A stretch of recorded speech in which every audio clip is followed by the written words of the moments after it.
By day, he was a top-tier tycoon driving a Maserati, yet by night he'd sneak into his neighbors' homes. Being one of the elite himself, he knew exactly where these wealthy individuals hid their valuables.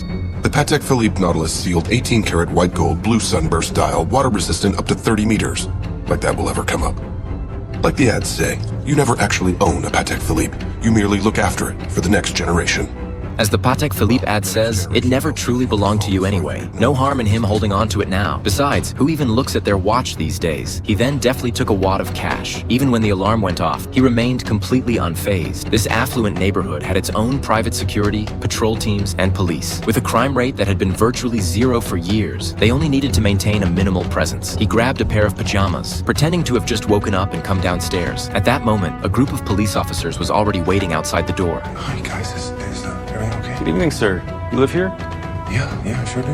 Your house was... The patrol officers immediately took him for the homeowner. However, the house was on the vacation monitoring list, and they were puzzled by the Honda parked on the street and the lights still on inside. That's my son's car.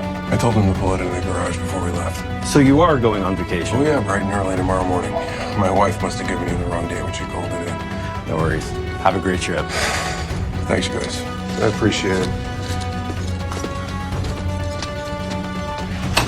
Closing the door, his heart finally settled. This was his second burglary, and both times he targeted this same mansion. Beyond the valuable luxury goods, theft was also his way of getting back at his neighbors. He'd become a thief because everything he owned had been stolen by those around him. His name was Coop. Fresh out of college, he landed a respectable job at a major corporation. Like most people, he initially lived in a modest apartment, but he believed he'd make it big someday. Young and handsome, he charmed a young woman with sweet talk, yet she wouldn't settle for apartment living forever. So he worked tirelessly, and by the time he became a father, he'd successfully moved into a new home. As his professional skills grew, he upgraded to a larger home and a new car. After over a decade of relentless effort, his life goals finally bore fruit. A mansion, luxury vehicles. Just when he thought his perfect life was complete, he returned home to find his wife and best friend in the bed he had paid for. Not only was he betrayed, but because the child wouldn't live with him, the house was awarded to his ex-wife. He was now obligated to pay monthly child support and contribute to the mortgage for his ex-wife and her lover. The house and child were awarded